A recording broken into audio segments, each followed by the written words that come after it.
اور دعا کے بارے میں جان لیجئے کہ حضور نے فرمایا الدعاء مخ العبادت، دعا جو ہے عبادت کا اصل جوہر ہے، لب لباب ہے۔ اور یہ بھی کہا الدعاء هو العبادت، دعا ہی اصل عبادت ہے، دعا ہی اصل عبادت ہے۔ دعا جو ہے وہ روح ہے اس کی۔ اور علامہ اقبال نے اپنے لیکچر میں جو یہ خطبہ رکھا ہے اس موضوع کے لیے، میننگ آف پریئر ان اسلام، بڑا عظیم ہے۔ اس نے جو نقشہ کھینچا ہے کہ یہ پریئر کیا ہے، انائے صغیر، یہ ایگو میرا، میری انا، میری خودی، انائے صغیر، انائے کبیر کے روبرو آتی ہے۔ انائے کبیر اللہ،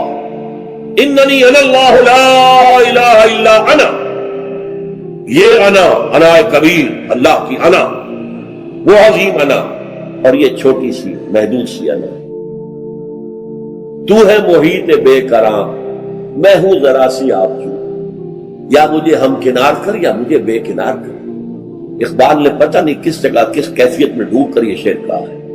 اے اللہ تو ایک ایسے سمندر کے مانند ہے کہ جس کا کنارہ ہی نہیں، اور میں چھوٹی سی ایک پانی کی ایک چھوٹی سی ندی ہوں، آبجو ہوں چھوٹی سی۔ اب کیا شکل ہے، یا تو مجھے اپنے آپ میں ملا لے تاکہ میں بھی ناپیدا کنار ہو جاؤں۔ دریائے سندھ کا پانی جب سمندر میں گر جاتا تو سمندر بن جاتا، اور یا پھر مجھے بھی بے کنار کر دے، میری وجود کو بھی اتنی وسعت دے دے کہ کوئی کنارہ نہ رہے۔ اب یہ کیا اس نے سمجھا، کیا کہا، لیکن میں نے وہی انائے کبیر انائے صغیر۔ ایک ہے نماز ہم پڑھ لیتے ہیں، آپ نے سارا پڑھ لیا، سارا تعدیل ارکان بھی کر لی، لیکن اگر آپ کا اللہ کے ساتھ ڈائریکٹ کمیونین اور ڈائریکٹ کمیونیکیشن قائم نہیں ہوا تو نماز، جس کو کہ کہا گیا کہ الصلاۃ معراج المومنین، جو قرب حضور کو حاصل ہوا معراج میں، وہ ایک بندہ مومن دنیا میں رہتے ہوئے حاصل کر سکتا ہے نماز میں، اگر اس کی روح جو ہے واقعتاً ہم کلام ہو رہی ہو۔ الحمدللہ رب العالمین الرحمن الرحیم مالک یوم الدین اہدنا الصراط المستقیم ایاک نعبد و ایاک، اگر ہم واقعتاً ایسے کہہ رہے ہو کہ ہمیں احساس ہو کہ ہم اللہ کے حضور میں حاضر ہیں اور عرض کر رہے ہیں، سجدہ کریں تو حدیث میں آتا ہے کہ ایسے محسوس ہو کہ گویا کہ میں نے اپنا سر اللہ کے قدموں میں رکھ دیا ہے۔ یہ ہے نماز۔ اب جو گفتگو ہو رہی ہے یہ ہم کلامی ہے، الصلاۃ معراج المومنین، اہل ایمان کے حق میں یہ نماز جو ہے یہ معراج کے درمیان۔ لیکن یہ نماز کیسے نصیب ہوگی